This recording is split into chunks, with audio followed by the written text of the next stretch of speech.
For more than 50 years, the question of whether Americans truly landed on the moon during the 1960s has remained a controversial and unresolved issue. One side firmly believes that the United States did, in fact, reach the moon at that time, while the other argues that what occurred was the greatest hoax in modern history. This naturally raises an important question. Why has this issue never been definitively settled? Why, even today, after more than half a century, does the file remain open, with people still arguing and debating? Why is there no conclusive proof that definitively confirms whether the landing truly happened, allowing us to close this chapter once and for all? Welcome. But before we begin, if you are new to the channel, do not forget to subscribe and activate the notification bell so you can receive all new content as soon as it is released.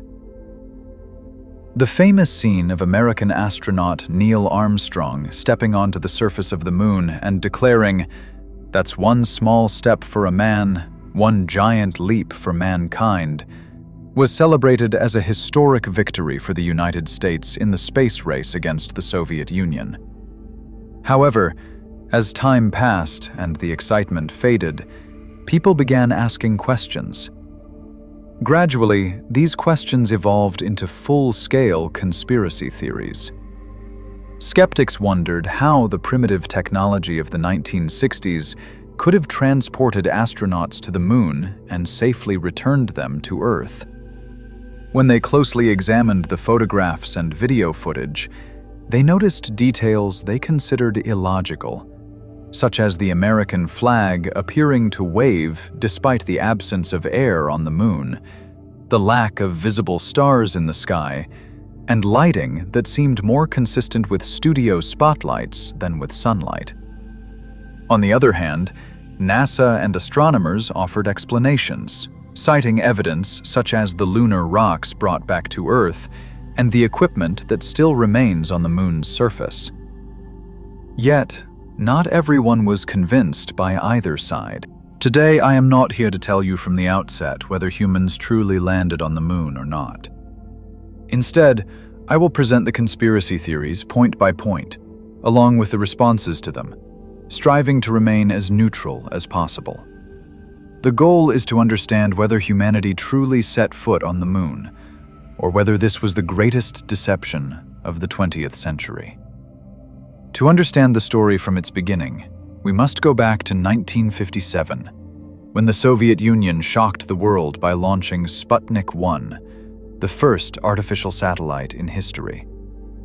From that moment, it became clear that the space race was not driven by scientific curiosity or a desire to serve humanity, but rather by a pure struggle for power.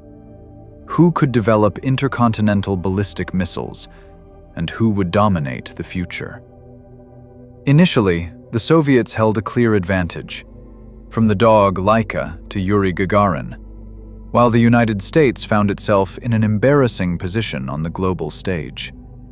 As a result, US President John F. Kennedy made a bold gamble, declaring that America would reach the moon and surpass the Soviets.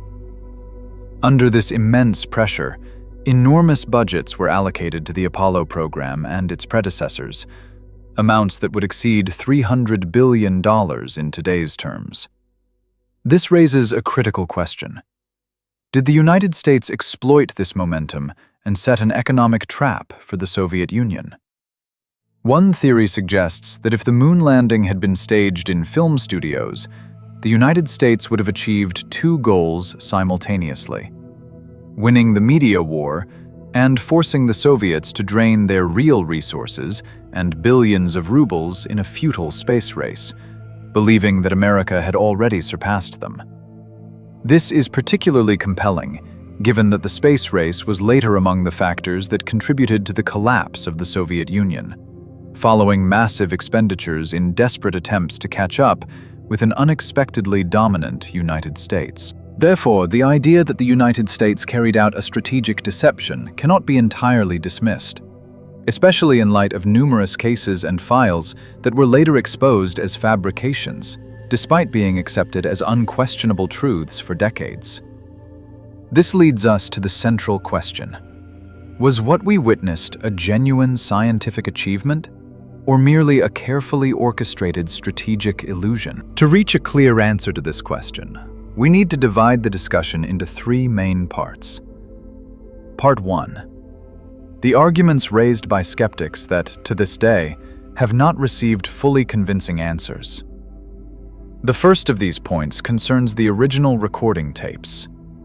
In 2006, NASA admitted that it had lost approximately 700 boxes containing the original mission data recordings, including the recording of Neil Armstrong's first steps on the moon. The official explanation was that these tapes had been erased and reused to record other data as a cost-saving measure. According to this justification, an agency that spent billions of dollars on a national project was unable to provide recording tapes, and therefore erased the most important recording in human history. Skeptics considered this explanation illogical, arguing that if the tapes still existed today, modern technology could analyze them and potentially uncover errors that would expose the truth. For this reason, they believe, NASA claimed that the tapes were lost. The second point involves a rock bearing the letter C in one of the photographs from the Apollo 16 mission. In the image, a rock appears with a clearly visible printed letter, as if it were part of a film set. Skeptics asked, why would anyone write a letter on a rock on the moon? NASA's response was that the letter was not actually a letter at all, but a strand of hair that accidentally appeared during the scanning process of the photographic negative. By pure coincidence, it resembled the letter C, and after the negative was cleaned and rescanned, the mark disappeared. However, this explanation failed to convince many people. The third point concerns the first press conference held by the Apollo 11 astronauts, Neil Armstrong, Buzz Aldrin, and Michael Collins. During the conference, the astronauts appeared tense, with their heads lowered, as if they were under pressure. When asked whether they had seen stars while on the moon, they seemed hesitant and used phrases such as approximately and as far as I remember. Some interpreted this behavior as fear of making a mistake in a predetermined narrative.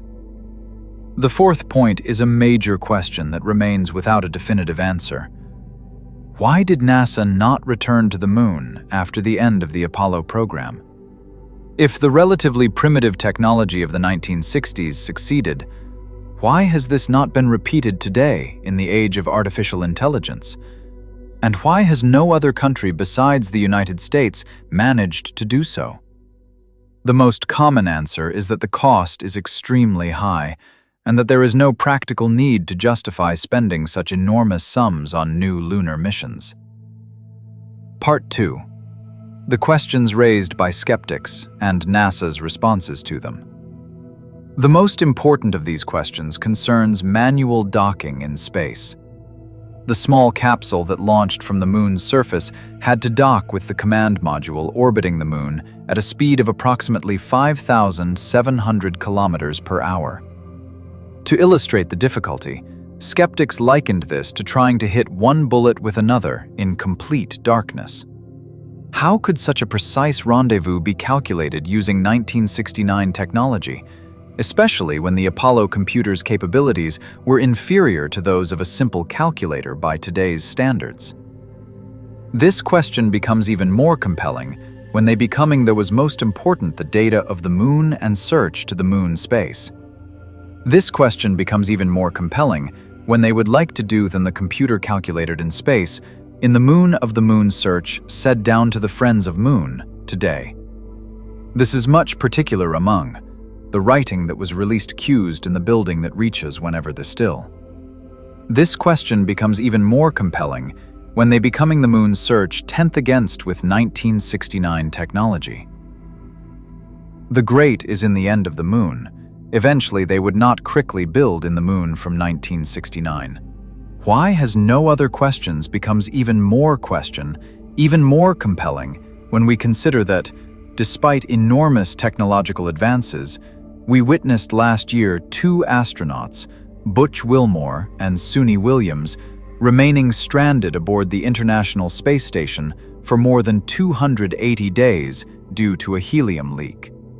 This raises a fundamental question. How did they succeed in the past but struggle in the present? NASA's response was that computers at the time were indeed limited, but sufficient for the task. Complex calculations were performed on Earth, while final control rested in the hands of highly trained pilots. Moreover, docking procedures had been tested repeatedly during the Gemini missions years before Apollo. Neil Armstrong demonstrated his exceptional skill during the Gemini 8 mission in 1966, when he successfully docked with the Agena target vehicle and saved the spacecraft from a potentially catastrophic spin, an achievement that later contributed to his selection for the Apollo mission. This success was not the result of a single moment, but rather the outcome of years of experimentation, beginning with the Mercury program, 1958 to 1963, the first American crewed space program, followed by the Gemini program, 1962 to 1966, and then the Apollo missions. Not all of these missions were successful. On January 27, 1967, during the Apollo 1 mission, a fire broke out in the capsule, killing all 3 astronauts aboard: Virgil Grissom, Edward White, and Roger Chaffee. This tragedy led NASA to redesign the spacecraft. Another major question concerns the absence of stars in Apollo photographs. Skeptics ask how stars could be invisible in the moon's sky, despite the absence of an atmosphere. NASA responded that the photographs were taken in daylight, and the intense brightness of the sun required reducing the camera's light sensitivity and increasing the shutter speed, making the faint light of stars impossible to capture.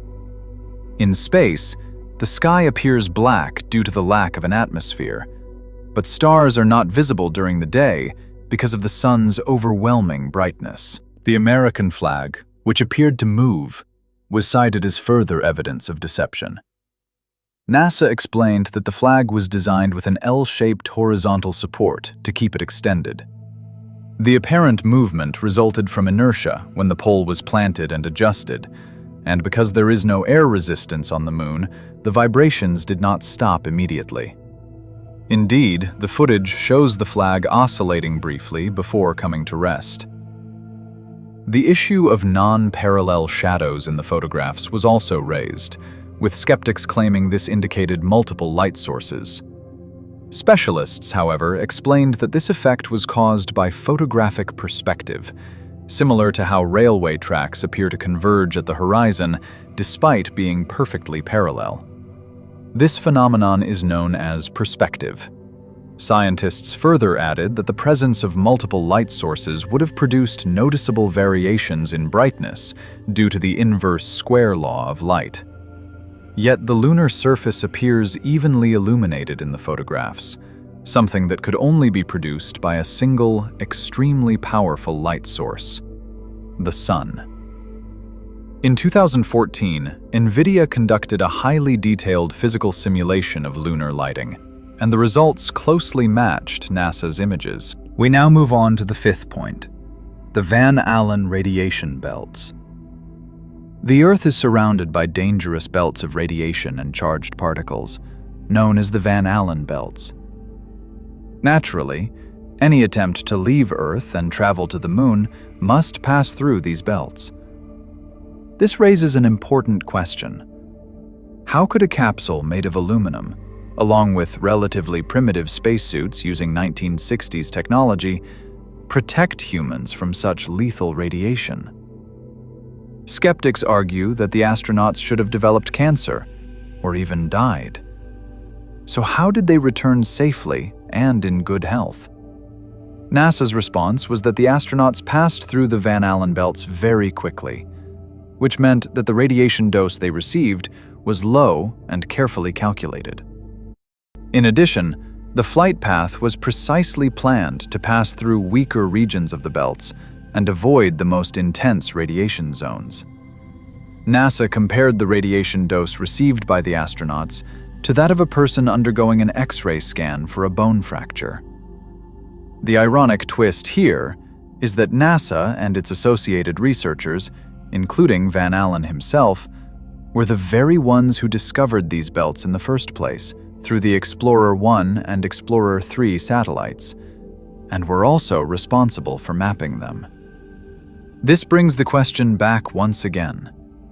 Why do we trust NASA when it tells us the Van Allen belts exist, but doubt it when it claims it knew how to pass through them safely?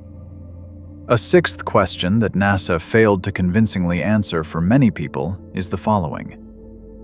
How did you manage to launch from Earth using the Saturn V rocket, a structure as tall as a skyscraper, relying on a massive launch platform and extensive ground support infrastructure, only to return from the Moon in a tiny spacecraft the size of a tuna can, without any launch platform on the lunar surface? However, in order not to prolong this episode, and since this specific topic is filled with details that cannot all be addressed here, we have decided to dedicate a separate episode to it, which will be released a few days after this one.